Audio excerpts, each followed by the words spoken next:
اور ایک اور ایک عمل ہے جس کے اوپر اللہ تبارک و تعالیٰ سارے گناہ معاف کر دیتا ہے، وہ ہے میت کو غسل دینا۔ کیا کرنا؟ میت کو غسل دینا۔ اللہ کے نبی صلی اللہ علیہ وسلم نے فرمایا جو آدمی کسی میت کو غسل دیتا ہے، غسل دینے والا ایسا ہو جاتا ہے جیسا کہ آج ماں کے پیٹ سے پیدا ہو کر آیا، سارے گناہ معاف ہو جاتے ہیں غسل دینے والا۔ اور جو کسی میت کو کفن پہنائے گا، اللہ تعالیٰ کل قیامت کے دن اس کو جنت کا نور کا لباس پہنائے گا۔ سمجھئے؟ ہم میں سے لوگوں کی زندگیاں گزر گئی ہیں، کسی کا انتقال ہو جائے پورے محلے میں ڈھونڈنا پڑتا ہے، بھائی میت کو غسل کون دے گا، میت کو غسل کون دے گا۔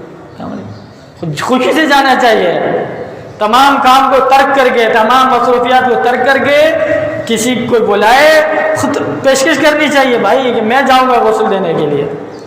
اتنا بڑا عمل ہے کہ اللہ تبارک و تعالیٰ اس کے تمام گناہ معاف کر دے گا۔